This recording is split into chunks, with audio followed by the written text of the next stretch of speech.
긴 기도를 하지 못한다고 해서 기도를 못하는 것은 아닙니다. 네, 지금 잘 들으셨습니다. 목사인 제가 오늘 여러분께 긴 기도를 억지로 하려고 애쓰지 마시라고 말씀드리는 것입니다. 평생 기도는 길어야 한다고 배우지 않으셨습니까?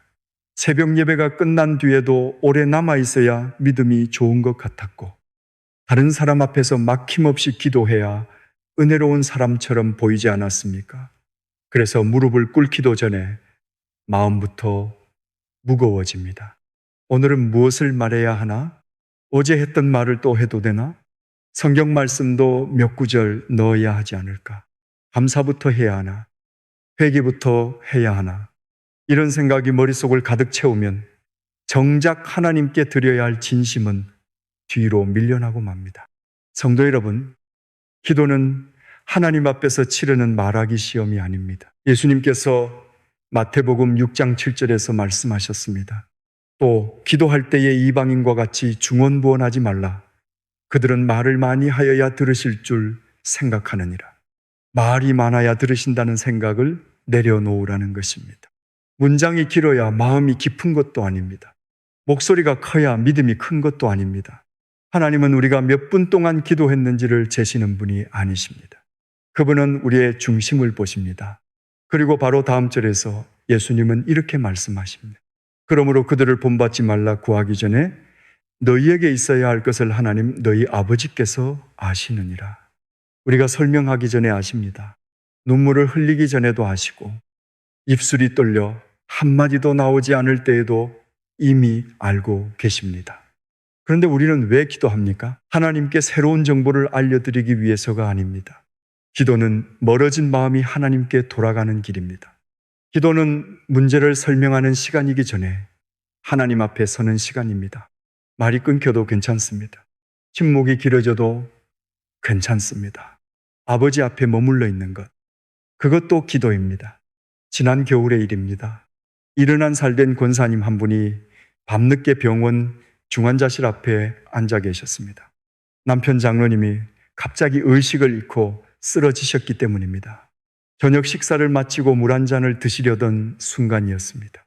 유리컵이 식탁 끝에 부딪히는 소리가 났고 뒤이어 의자가 바닥에 넘어지는 둔탁한 소리가 들렸습니다.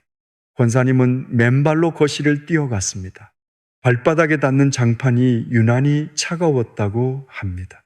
구급차를 부르고 남편의 이름을 몇 번이나 불렀지만 대답이 없었습니다. 병원에 도착했을 때는 겨울비가 내리고 있었습니다.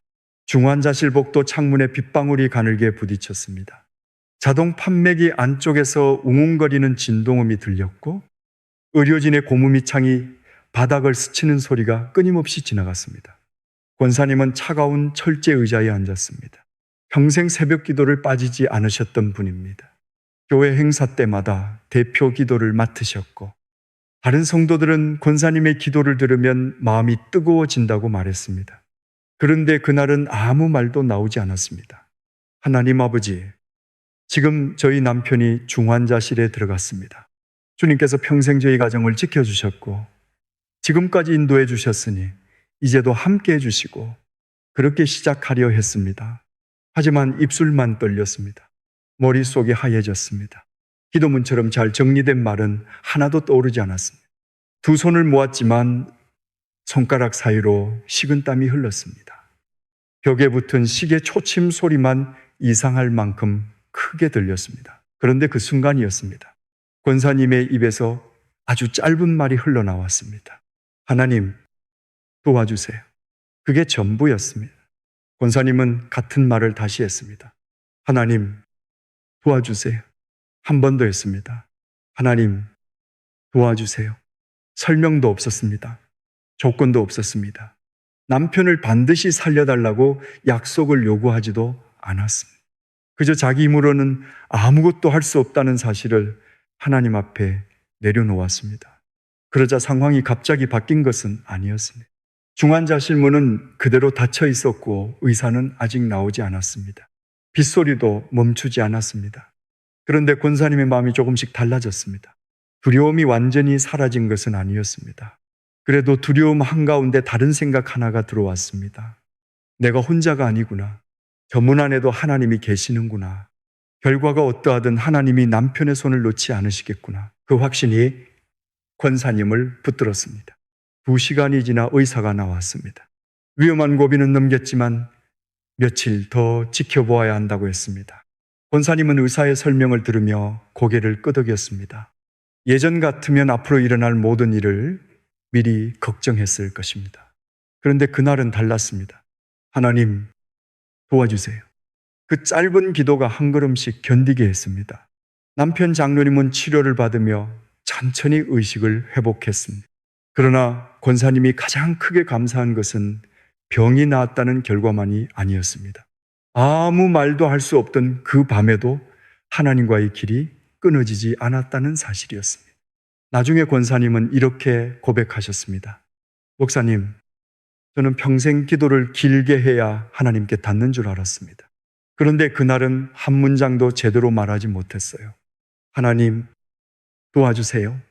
그것밖에 없었습니다. 그런데 오히려 그날 처음으로 제 마음 전부를 드린 것 같았습니다. 성도 여러분, 그렇습니다. 기도는 길이가 아니라 진심입니다. 하나님은 우리의 유창함에 감동하시는 분이 아닙니다. 숨길 수 없는 마음으로 그분을 찾을 때 짧은 한마디도 온전한 기도가 됩니다. 오늘부터 7가지 짧은 기도를 함께 나누려고 합니다. 하나님 아버지, 도와주세요, 하나님. 주님 사랑합니다. 주님 감사합니다. 주님 용서하소서. 주님의 뜻대로, 그리고 주님만으로 충분합니다. 이 말들은 주문이 아닙니다. 반복하면 원하는 일이 반드시 이루어진다는 공식도 아닙니다. 이 짧은 고백들은 우리의 마음을 하나님께 돌려놓는 작은 문입니다. 기도가 막힐 때 그 문을 여십시오. 눈물이 먼저 나와도 괜찮습니다. 한마디만 겨우 나와도 괜찮습니다. 하나님은 이미 여러분을 기다리고 계십니다. 그리고 가장 먼저 우리가 부를 이름이 있습니다. 하나님 아버지, 그 부름에서 기도가 다시 시작됩니다. 기도가 막혔을 때 가장 먼저 해야 할 말은 복잡하지 않습니다. 하나님 아버지, 이 부름이면 됩니다. 그 뒤에 아무 말도 이어지지 않아도 괜찮습니다. 눈을 감고 그 이름만 몇 번 불러도 됩니다. 하나님 아버지, 하나님 아버지, 하나님 아버지. 왜 이 부름이 중요할까요? 우리가 기도를 어렵게 느끼는 까닭은 하나님을 너무 멀리 계신 분으로 생각하기 때문입니다. 높고 거룩하신 분이니 빈틈없이 말해야 할 것 같습니다. 표현 하나라도 잘못하면 안 될 것 같고 성경 구절도 정확하게 넣어야 할 것 같습니다.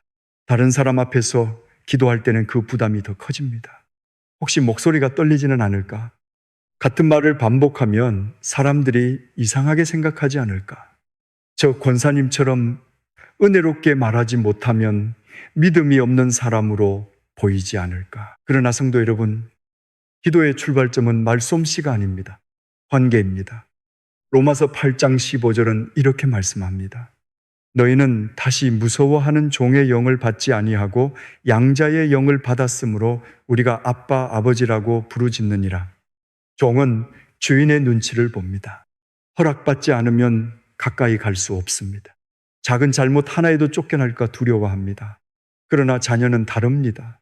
넘어지면 아버지를 찾고 무서우면 아버지께 달려갑니다. 말을 잘해서 가는 것이 아닙니다. 자녀이기 때문에 갑니다. 어린아이가 밤중에 악몽을 꾸고 깨어났다고 생각해 보십시오. 그 아이가 침대에서 내려와 아버지에게 꿈의 내용과 현재의 심리 상태를 차분히 설명하겠습니까? 아닙니다. 방문을 열고 울면서 한마디만 합니다. 아빠, 그 부름 안에 다 들어 있습니다. 무서워요. 안아주세요. 혼자 두지 마세요. 곁에 있어 주세요. 아버지는 알아듣습니다. 하나님도 그러십니다. 우리가 말로 다 설명하지 못해도 마음을 아십니다. 그러니 잘하려고 애쓰지 마십시오. 자녀답게 부르십시오. 지난 봄 67살 된 집사님 한 분이 수술을 앞두고 계셨습니다. 검사를 받으러 병원에 갔다가 좋지 않은 소견이 발견됐고 조직을 떼어내는 수술을 받아야 했습니다. 수술 당일 새벽 병실 창문으로 희미한 빛이 들어왔습니다. 간호사가 혈압을 재고 돌아간 뒤 병실은 다시 조용해졌습니다.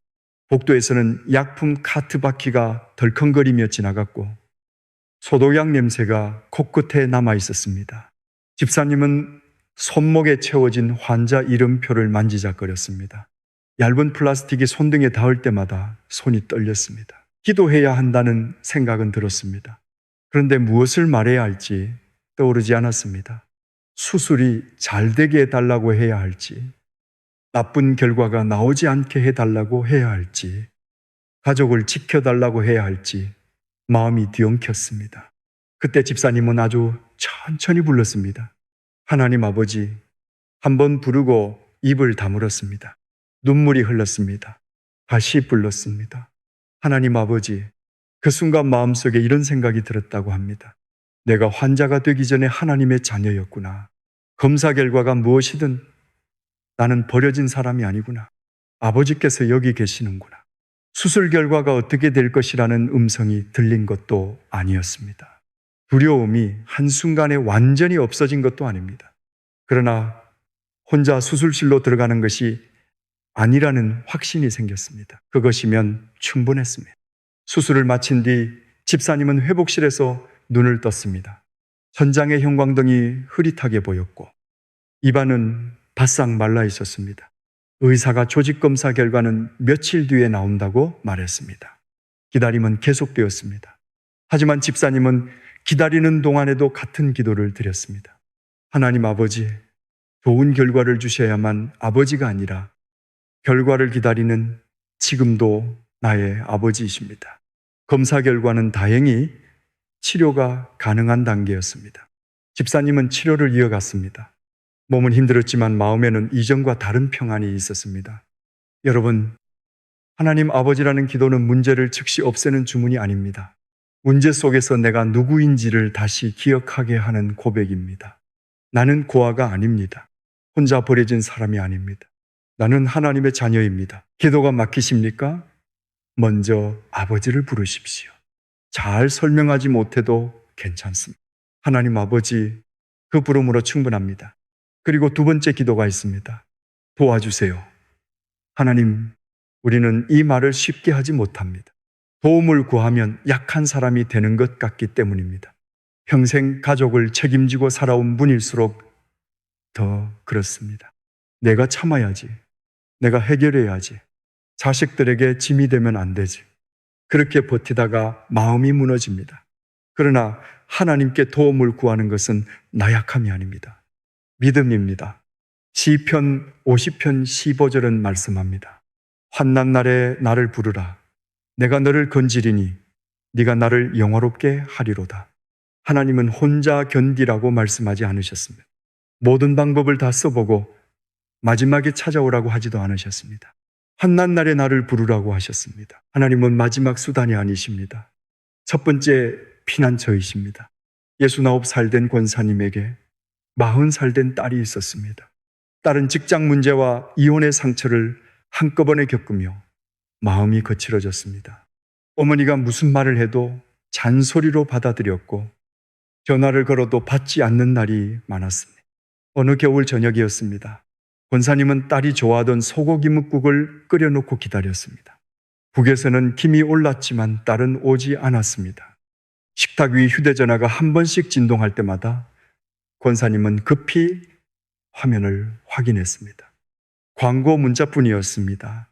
밤 10시가 넘자 국 위에는 얇은 기름막이 붓기 시작했습니다.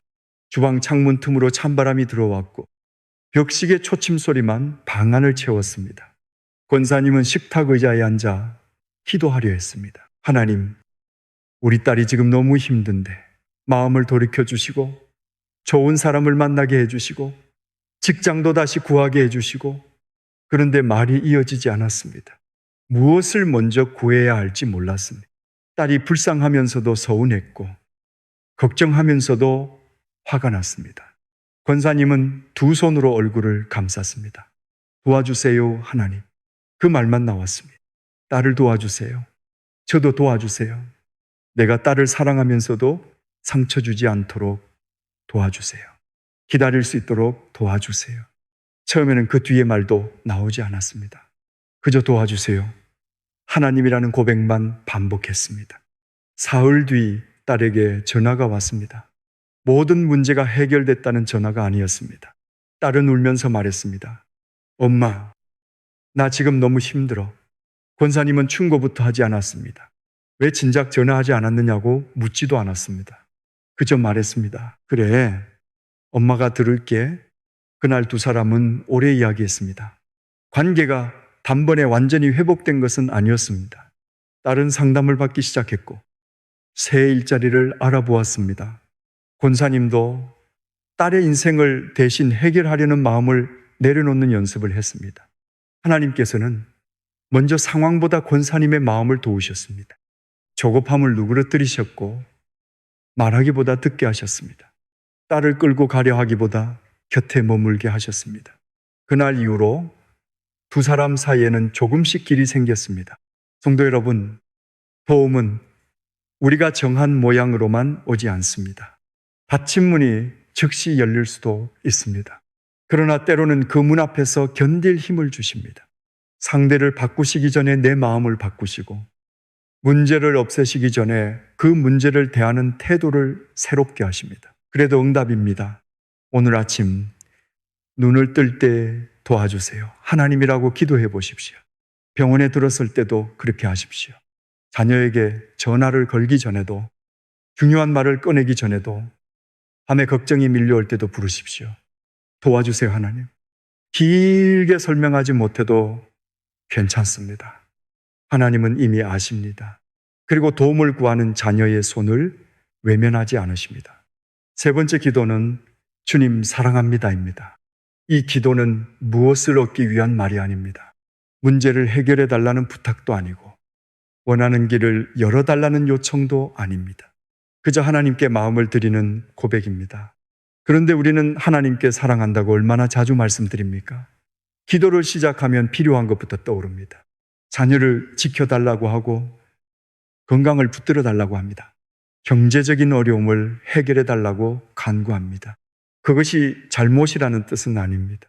자녀가 아버지께 필요한 것을 구하는 것은 자연스러운 일입니다. 하지만 관계가 요구로만 채워지면 마음은 점점 메말라 갑니다.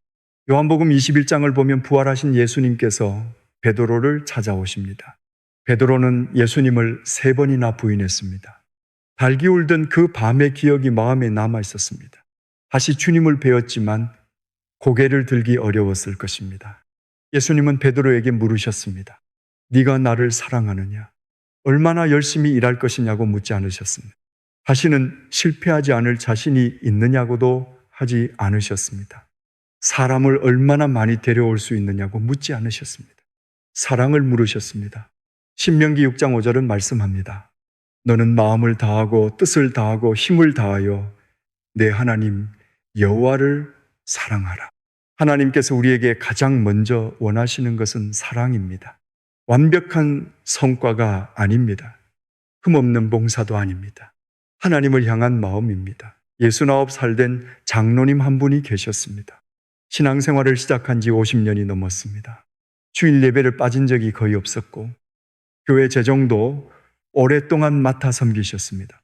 새벽 예배가 끝나면 가장 늦게까지 남아 의자를 정리하던 분이었습니다. 누가 보아도 충성된 신앙인이었습니다. 그런데 어느 날 장로님이 조용히 말씀하셨습니다. 목사님, 저는 하나님을 믿는 것은 분명합니다. 그런데 사랑하는지는 잘 모르겠습니다. 너무 오래 습관으로만 섬긴 것 같습니다. 그 말이 쉽게 나오지 않았을 것입니다. 장로님은 해야 할 일을 빠뜨리지 않았습니다. 헌금도 드렸고 예배도 드렸고 봉사도 했습니다. 그러나 어느 순간부터 모든 것이 의무가 됐습니다. 예배 시간이 다가오면 설렘보다 책임이 먼저 떠올랐습니다. 찬송을 불러도 가사가 마음에 들어오지 않았습니다. 주일 오후 아무도 없는 예배당에 홀로 앉아 계셨습니다. 창문 사이로 들어온 햇빛 속에 작은 먼지가 천천히 떠다녔습니다. 오래된 찬송가 표지에서는 종이와 가죽이 섞인 냄새가 났습니다. 뒤쪽 벽시계가 똑딱거리는 소리가 넓은 예배당에 길게 울렸습니다. 장로님은 기도하려고 눈을 감았습니다. 평소 같으면 교회와 자녀와 건강을 위해 차례대로 기도했을 것입니다. 그런데 그날은 아무 말도 하지 못했습니다. 한참 뒤에 입을 열었습니다. 주님 사랑합니다. 말하고 나니 어색했습니다. 정말 사랑하는지도 확신이 없는데 거짓말을 하는 것 같았습니다. 그래서 다시 말씀드렸습니다. 주님, 사랑하고 싶습니다. 그리고 잠시 뒤 또 고백했습니다. 주님, 사랑합니다. 그 말을 반복하는데 눈물이 흘렀습니다. 대단한 체험이 일어난 것은 아니었습니다. 예배당이 갑자기 밝아진 것도 아니고 특별한 음성이 들린 것도 아닙니다. 다만 50년 동안 쌓아온 체면이 조금씩 무너졌습니다. 장로라는 이름도, 봉사의 경력도, 사람들의 평가도 내려놓았습니다. 그저 사랑받고 싶은 한 사람이 하나님 앞에 앉아 있었습니다. 그리고 자신도 하나님을 사랑한다고 고백하고 있었습니다. 그날 이후 장로님은 아침마다 이 기도를 드렸습니다. 주님 사랑합니다. 처음 며칠은 여전히 어색했습니다. 그런데 한 달쯤 지났을 때 변화가 생겼습니다. 찬송을 부르다가 가사 한 줄이 마음에 들어왔습니다. 주일 예배를 준비하면서도 해야 할 일보다 만나 뵐 주님이 먼저 생각났습니다. 아내가 말했습니다. 당신 요즘 얼굴이 부드러워졌어요. 장로님은 나중에 이렇게 고백하셨습니다. 제가 하나님을 위해 많은 일을 했다고 생각했는데 사실은 하나님의 사랑을 누리지 못하고 있었습니다. 주님 사랑합니다라고 고백하면서 제가 먼저 사랑받고 있었다는 것을 알게 됐습니다. 성도 여러분, 사랑은 느낌만이 아닙니다. 마음이 뜨거울 때만 고백하는 것이 아닙니다. 아무 감정이 없어도 주님 사랑합니다 라고 말씀드릴 수 있습니다. 입술로 시작한 고백이 굳은 마음을 깨울 때가 있습니다. 오늘 하나님께 무엇을 구하기 전에 한번 말씀드려 보십시오. 주님 사랑합니다. 그게 전부여도 괜찮습니다. 네 번째 기도는 주님 감사합니다 입니다. 감사는 상황을 부정하는 말이 아닙니다. 아픈데 아프지 않은 척 하는 것도 아니고 어려운데 아무 문제 없는 사람처럼 웃는 것도 아닙니다. 감사는 현실보다 하나님을 더 크게 바라보겠다는 믿음입니다. 데살로니가전서 5장 16절부터 18절은 말씀합니다. 항상 기뻐하라. 쉬지 말고 기도하라. 범사에 감사하라. 이것이 그리스도 예수 안에서 너희를 향하신 하나님의 뜻이니라. 범사에 감사라는 말씀은 모든 일이 좋다고 말하라는 뜻이 아닙니다. 모든 일 가운데 하나님이 함께 계심을 믿으라는 뜻입니다. 5년 전 63살 된 권사님이 작은 식당을 운영하고 계셨습니다. 남편과 함께 20년 넘게 지켜온 가게였습니다. 새벽마다 육수를 끓이고 손님이 오기 전 식탁을 닦으며 하루를 시작했습니다. 그런데 주변 상권이 바뀌면서 손님이 급격히 줄었습니다. 임대료는 밀렸고 식재료 값을 치르기도 어려워졌습니다. 결국 가게 문을 닫아야 했습니다. 마지막 날 권사님은 불을 끄기 전에 주방을 한참 바라보았습니다. 커다란 냄비는 비어 있었습니다. 환풍기가 멈추자 귀가 먹먹할 만큼 조용해졌습니다. 바닥에는 락스 냄새가 남아 있었고 출입문에 달린 작은 종이 찬바람에 한번 흔들렸습니다. 권사님은 계산대 앞에 앉아 울었습니다. 평생 일한 자리가 사라졌습니다. 남편은 말없이 의자만 쌓았습니다. 두 사람 모두 앞으로 무엇을 해야 할지 몰랐습니다. 기도하려 했지만 감사는 나오지 않았습니다. 하나님, 왜 이렇게 됐습니까? 우리가 게으르게 산 것도 아닌데 왜 문을 닫게 하십니까? 원망만 올라왔습니다. 권사님은 그 원망을 숨기지 않았습니다. 한참 울고 묻고 서운한 마음을 다 말씀드렸습니다. 그러다가 아주 작은 목소리로 고백했습니다. 그래도 주님 감사합니다. 가게를 잃어서 감사한 것이 아니었습니다. 실패가 좋아서 감사한 것도 아닙니다. 무너진 자리에도 하나님이 함께 계시다는 사실을 놓치고 싶지 않았습니다. 권사님은 다시 말했습니다. 주님 감사합니다. 오늘까지 우리 부부가 함께 일하게 해주셔서 감사합니다. 밥을 먹을 가족이 있어 감사합니다. 아직 서로의 손을 잡을 수 있어 감사합니다. 상황은 그대로였습니다. 다음 날에도 빚은 남아 있었고 수입은 없었습니다. 그런데 집안의 공기가 조금씩 달라졌습니다. 남편을 탓하던 말이 줄어들었습니다. 앞날을 걱정하며 밤새 뒤척이는 날도 있었지만 아침이면 두 사람은 손을 잡고 짧게 기도했습니다. 주님 감사합니다. 몇 달 뒤 권사님은 교회 소개로 놓인 복지관 조리실에서 일하게 됐습니다. 이전보다 수입은 적었습니다. 그러나 정해진 시간에 일을 마칠 수 있었고 몸도 조금씩 회복됐습니다. 권사님은 그곳에서 혼자 식사하는 어르신들의 이름을 외우기 시작했습니다. 국을 한 그릇 더 드리며 말을 건넸습니다. 오늘은 좀 어떠세요? 예전 식당에서는 손님 수가 먼저 보였습니다. 이제는 한 사람의 얼굴이 보였습니다. 권사님은 그것이 자신에게 주어진 새로운 섬김이라는 것을 깨달았습니다. 가게를 닫은 일이 좋은 일이었다고 말할 수는 없습니다. 아팠습니다. 많이 울었습니다.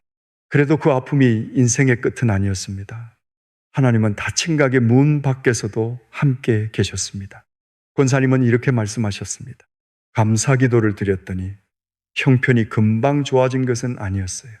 대신 제 눈이 달라졌습니다. 잃은 것만 보던 눈으로 남아있는 은혜를 보게 됐어요. 그게 감사의 능력입니다.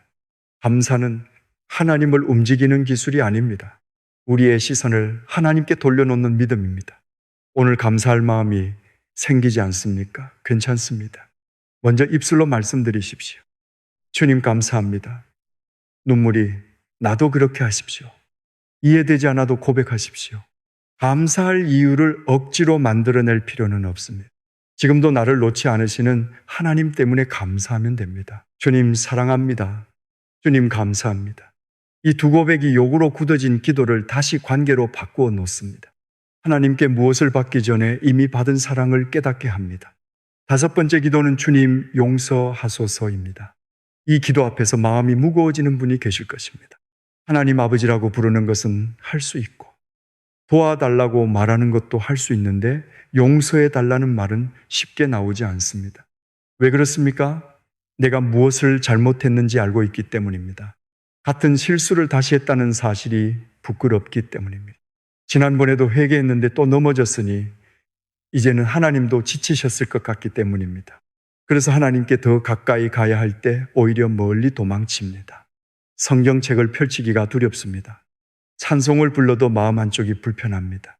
다른 사람들은 나를 좋은 신앙인으로 보는데 내 안에 감추어 둔 일을 생각하면 고개를 들 수 없습니다. 성도 여러분, 죄는 우리를 하나님에게서 도망치게 합니다. 이사야 59장 2절은 말씀합니다. 오직 너희 죄악이 너희와 너희 하나님 사이를 갈라놓았고 너희 죄가 그의 얼굴을 가리어서 너희에게서 듣지 않으시게 함이니라. 죄는 관계를 갈라놓습니다. 그러나 이 말씀은 하나님께서 죄인을 영원히 버리신다는 뜻이 아닙니다. 갈라진 관계를 그대로 두지 말라는 경고입니다. 숨지 말고 돌아오라는 부르심입니다. 회개는 벌을 피하기 위한 말이 아닙니다. 아버지께 돌아가는 길입니다. 시편 139편 1절부터 4절은 이렇게 말씀합니다. 여호와여 주께서 나를 살펴보셨으므로 나를 아시나이다. 주께서 내가 앉고 일어섬을 아시고 멀리서도 나의 생각을 밝히 아시오며 나의 모든 길과 내가 눕는 것을 살펴보셨으므로 나의 모든 행위를 익히 아시오니 여호와여 내 혀의 말을 알지 못하시는 것이 하나도 없으시니이다. 하나님은 이미 아십니다. 우리가 감춘 일도 아시고 그 일을 감추느라 얼마나 지쳤는지도 아십니다. 변명하려는 마음과 진실을 말하고 싶은 마음이 안에서 싸우는 것도 아십니다. 그러니 길게 꾸밀 필요가 없습니다. 주님 용서하소서. 이 고백으로 시작하면 됩니다. 52살 된 집사님 한 분이 계셨습니다. 회사에서 회계와 발주 업무를 맡고 있었습니다. 꼼꼼하다는 평가를 받았고 후배들에게도 신뢰를 얻고 있었습니다. 그런데 어느 날 큰 실수를 했습니다. 발주 금액을 잘못 입력해 회사에 상당한 손해가 생겼습니다. 실수를 발견했을 때 바로 보고했어야 했습니다. 그러나 너무 두려웠습니다. 승진 심사를 앞두고 있었고 가족의 생활비도 대부분 집사님의 월급에 달려 있었습니다. 집사님은 다른 부서에 오류처럼 보이도록 기록을 고쳤습니다. 처음에는 잠깐만 숨기려 했습니다.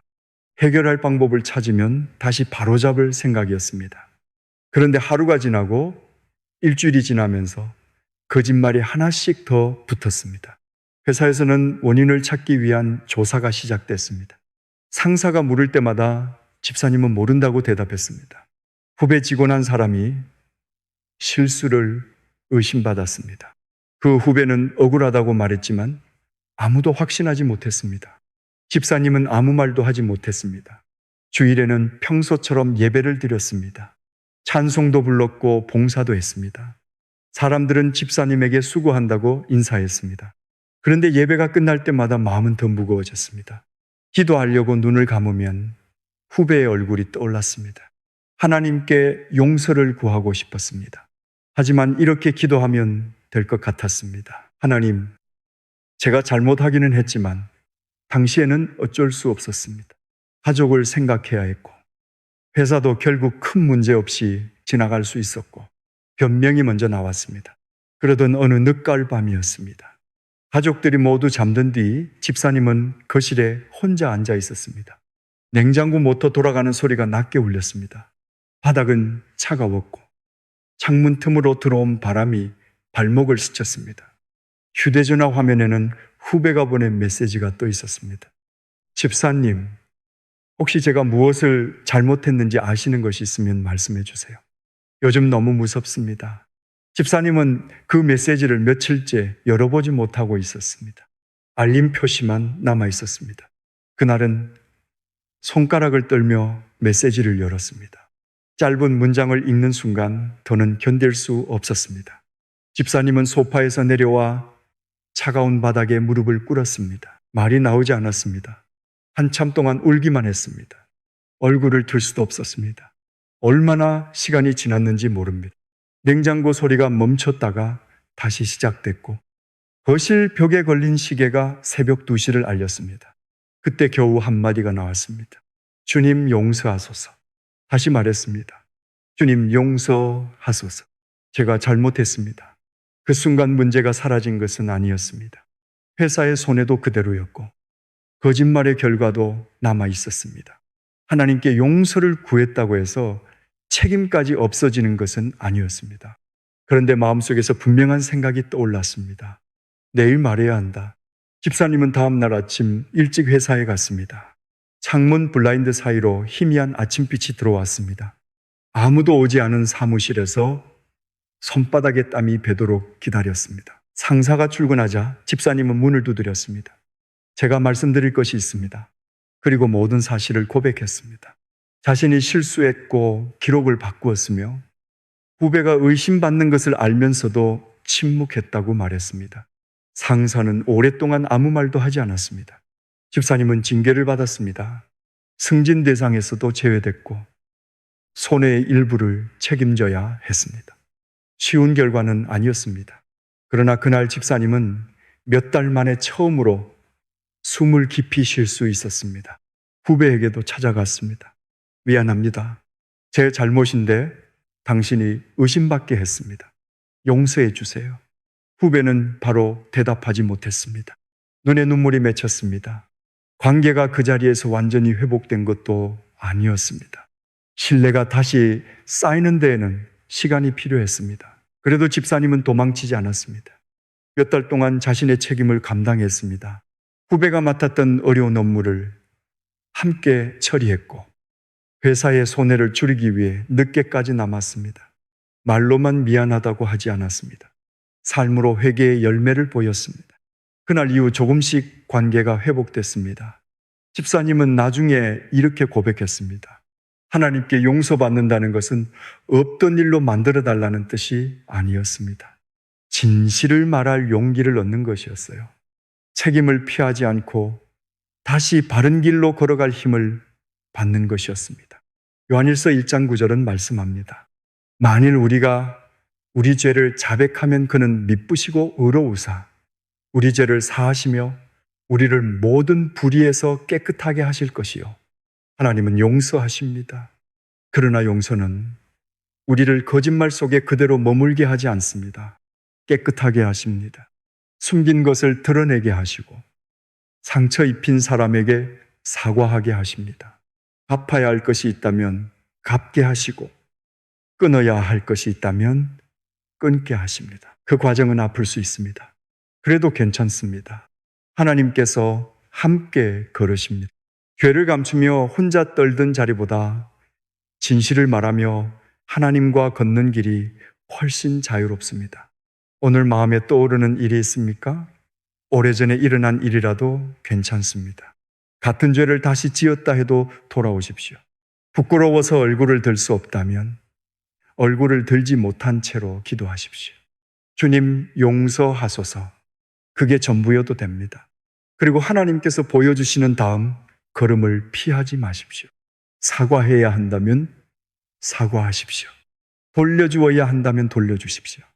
도움을 받아야 끊을 수 있는 죄라면 믿을 만한 사람에게 도움을 청하십시오. 회개는 하나님께 돌아가는 기도입니다.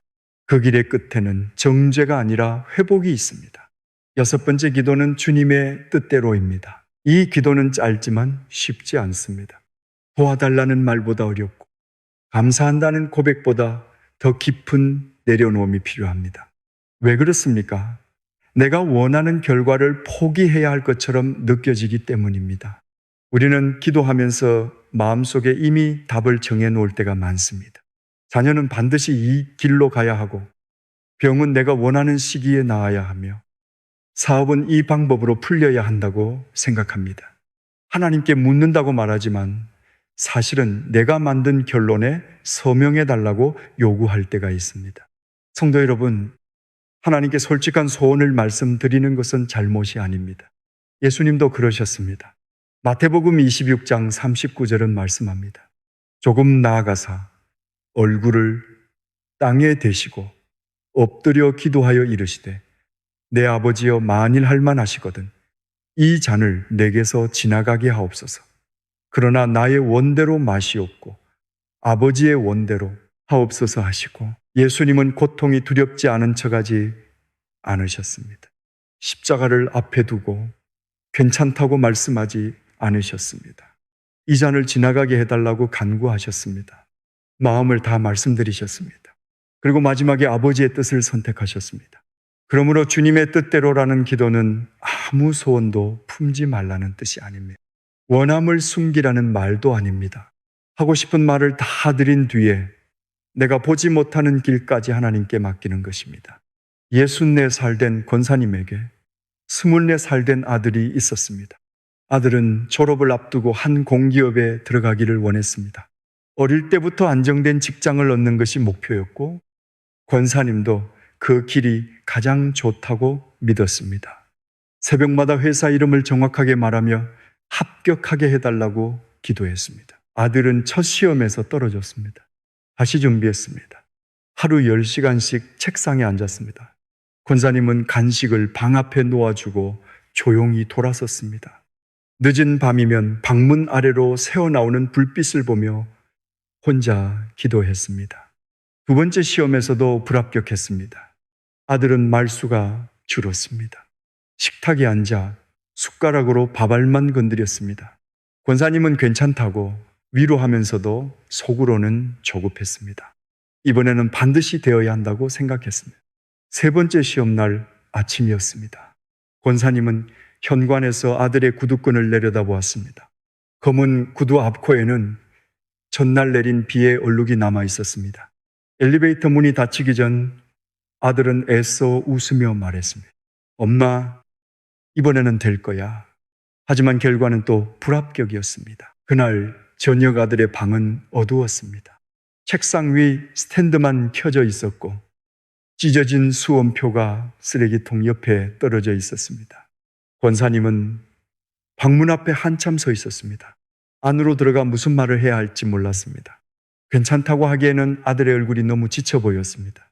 권사님은 작은 방으로 들어가 무릎을 꿇었습니다.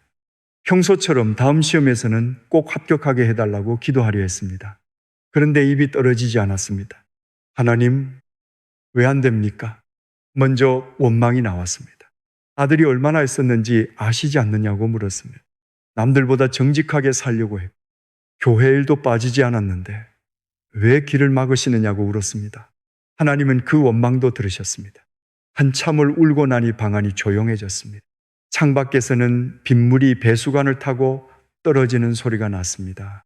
권사님은 젖은 손바닥을 무릎 위에 올려놓았습니다. 그리고 아주 천천히 기도했습니다. 주님의 뜻대로 한 번 말하고 오래 침묵했습니다. 주님의 뜻대로 제가 원하는 길만 붙잡지 않게 해주세요. 우리 아들이 실패한 사람이 아니라는 것을 믿게 해주세요. 제가 모르는 길이 있다면 보여주세요. 그날 당장 새로운 길이 열린 것은 아니었습니다. 아들은 한동안 아무것도 하고 싶어 하지 않았습니다. 권사님도 마음이 급해질 때마다 같은 기도를 드렸습니다. 주님의 뜻대로 아들을 몰아붙이지 않도록 제 마음도 다스려 주세요. 몇 달 뒤 아들은 대학 시절 지도교수에게서 연락을 받았습니다. 지역 청년들을 위한 교육 프로그램에서 계약직 실무자를 찾고 있다는 내용이었습니다. 처음에는 공기업 준비와 전혀 다른 일이라 거절하려 했습니다. 그래도 잠시 해보기로 했습니다. 그곳에서 아들은 자신이 사람을 가르치고 상담하는 일을 좋아한다는 사실을 발견했습니다. 시험 문제를 풀 때보다 청년들의 이야기를 들을 때 눈빛이 살아났습니다. 이후 관련 공부를 시작했고 자격을 갖추어 청년 취업 지원 기관에서 일하게 됐습니다. 공기업보다 더 좋은 직장이라고 단정할 수는 없습니다. 다만 그 아들에게 맞는 길이 따로 있었습니다. 권사님이 알지 못했던 길입니다. 권사님은 나중에 이렇게 말씀하셨습니다. 저는 하나님이 문을 3번 닫으셨다고만 생각했어요. 그런데 아들을 다른 문 앞으로 데려가고 계셨더라고요. 주님의 뜻대로라고 기도한 뒤에야 그 문을 볼 수 있었습니다. 잠언 3장 5절과 6절은 말씀합니다. 너는 마음을 다하여 여호와를 신뢰하고 네 명철을 의지하지 말라. 너는 범사에 그를 인정하라. 그리하면 네 길을 지도하시리라. 주님의 뜻대로라는 고백은 포기가 아닙니다. 하나님의 지혜가 내 판단보다 크다는 믿음입니다. 내가 쥐고 있던 지도를 내려놓고 길을 아시는 분의 손을 잡는 것입니다. 그리고 마지막 7번째 기도가 있습니다. 주님만으로 충분합니다. 이 기도는 아무것도 필요하지 않다는 말이 아닙니다. 돈이 없어도 상관없고 병들어도 괜찮고 관계가 무너져도 아프지 않다는 뜻이 아닙니다. 필요는 여전히 필요합니다. 고통은 여전히 고통입니다. 그러나 그 모든 것이 나의 존재를 결정하지는 못한다는 고백입니다. 내가 가진 것이 줄어들어도 하나님을 잃지 않았다면 완전히 빈손은 아니라는 믿음입니다. 시편 73편 25절과 26절은 말씀합니다. 하늘에서는 주 외에 누가 내게 있으리요? 땅에서는 주밖에 내가 사모할 리 없나이다.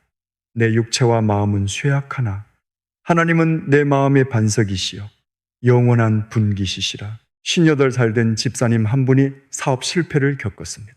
오랫동안 운영하던 인쇄 공장이 문을 닫았습니다. 거래처가 하나씩 끊겼고 기계 대금과 임대료가 밀렸습니다. 결국 직원들에게 마지막 급여를 주고 공장 열쇠를 건물주에게 돌려주었습니다. 마지막 날 집사님은 꺼진 기계 사이를 천천히 걸었습니다. 늘 시끄럽게 돌아가던 인쇄기가 멈추자 공장은 낯선 곳처럼 조용했습니다. 잉크 냄새는 여전히 벽에 배어 있었고 바닥에는 종이 조각 몇 장이 바람에 밀려 다녔습니다. 집사님은 빈 사무실 의자에 앉았습니다. 통장 잔액이 떠올랐습니다. 아직 갚아야 할 돈도 많았습니다.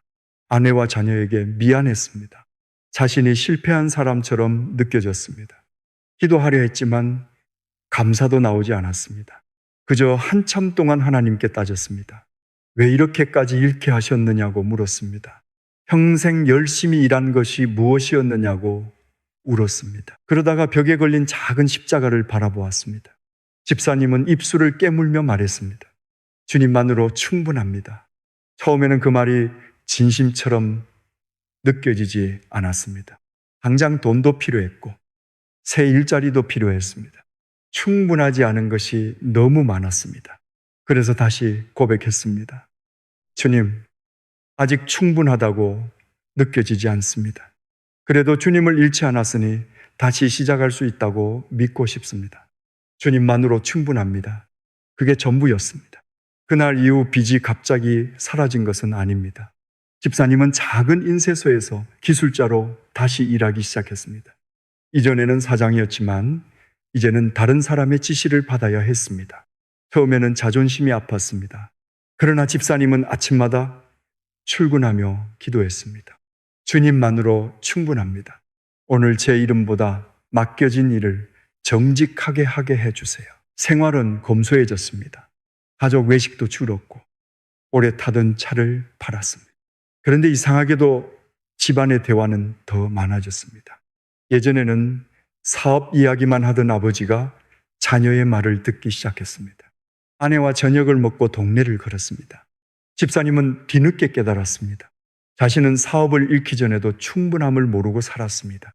더 큰 공장, 더 많은 주문, 더 높은 매출이 있어야 안심할 수 있다고 생각했습니다.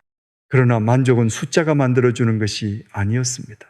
하나님 안에서 내 삶을 다시 받아들이는 데서 시작되었습니다. 마태복음 6장 33절은 말씀합니다. 그런즉 너희는 먼저 그의 나라와 그의 의를 구하라.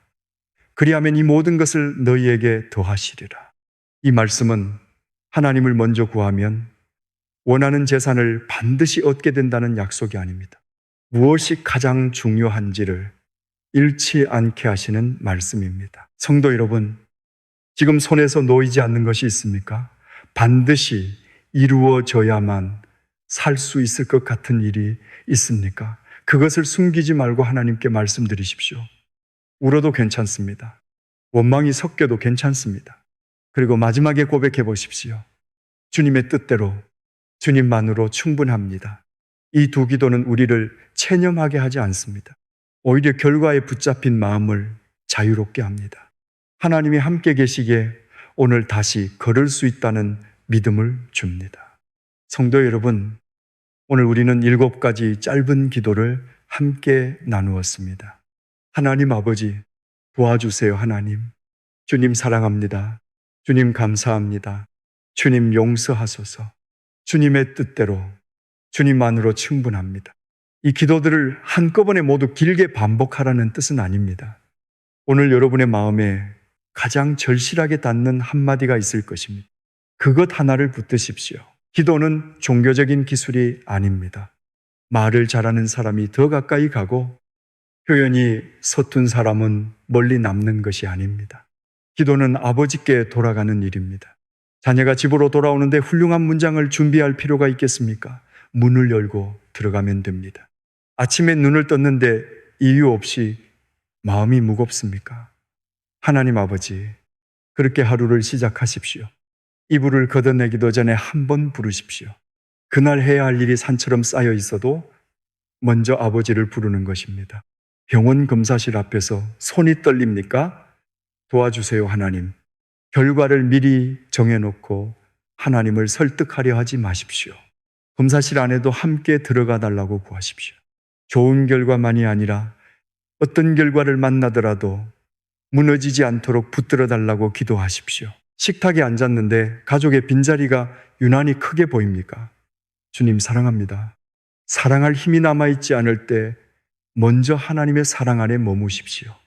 사랑받는 사람만이 다시 사랑할 수 있습니다.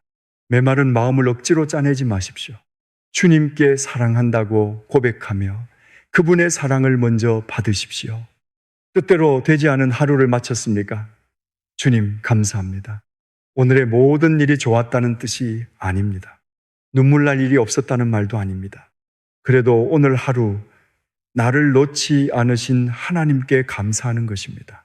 잠자리에 누웠는데 낮에 했던 말이 마음에 걸립니까? 주님 용서하소서. 상처 준 사람의 얼굴이 떠오른다면 내일 미루지 마십시오. 사과할 말을 준비하십시오. 하나님께 용서를 구한 사람이 사람에게도 용서를 구할 수 있어야 합니다. 자녀의 앞날을 생각하느라 잠이 오지 않습니까? 주님의 뜻대로 아무렇게나 되라는 포기가 아닙니다. 내가 사랑하는 자녀를 나보다 더 사랑하시는 하나님께 맡기는 것입니다. 내가 보지 못하는 내일을 보고 계신 주님께 손을 내미는 것입니다. 가진 것이 부족해 초라하게 느껴집니까? 주님만으로 충분합니다. 내 통장이 충분하다는 말도 아니고 내 건강이 완전하다는 말도 아닙니다. 내 형편이 나의 가치를 결정하지 못한다는 고백입니다. 하나님께서 나를 붙들고 계시니 다시 일어설 수 있다는 믿음입니다. 이렇게 짧은 기도는 하루의 곳곳에 놓일 수 있습니다. 밥을 지으며 기도할 수 있습니다. 버스를 기다리며 기도할 수 있고 병실 침대에서도 할 수 있습니다. 엘리베이터 문이 열리기 전에도 가능합니다. 자녀에게 전화를 걸기 전, 회의실 문을 열기 전, 약봉지를 뜯기 전에도 드릴 수 있습니다. 그렇게 하루가 기도가 됩니다. 데살로니가전서 5장 17절은 말씀합니다. 쉬지 말고 기도하라. 쉬지 말고 기도하라는 말씀은 하루 종일 무릎을 꿇고 있으라는 뜻이 아닙니다. 삶의 모든 순간을 하나님과 나누라는 뜻입니다. 짧은 한마디로도 우리는 하나님께 마음을 돌릴 수 있습니다. 그러니 다른 사람의 기도와 비교하지 마십시오. 누군가는 1시간 동안 기도할 수 있습니다. 감사한 일입니다. 누군가는 한 문장밖에 말하지 못합니다. 그것도 온전한 기도입니다. 중요한 것은 시간이 아닙니다. 누구를 향하고 있느냐입니다. 기도가 길다고 반드시 깊은 것도 아니며 짧다고 가벼운 것도 아닙니다. 마음이 하나님을 향하고 있다면 한숨도 기도가 될 수 있습니다. 눈물도 기도입니다. 말없이 하나님 앞에 앉아있는 시간도 기도입니다. 로마서 8장 16절은 말씀합니다. 이와 같이 성령도 우리의 연약함을 도우시나니 우리는 마땅히 기도할 바를 알지 못하나 오직 성령이 말할 수 없는 탄식으로 우리를 위하여 친히 간구하시느니라. 말할 수 없는 탄식까지도 하나님께서는 들으십니다. 여러분이 기도를 완성하지 못해도 성령께서 도우십니다. 문장이 중간에서 끊어져도 괜찮습니다. 울다가 잠들어도 괜찮습니다.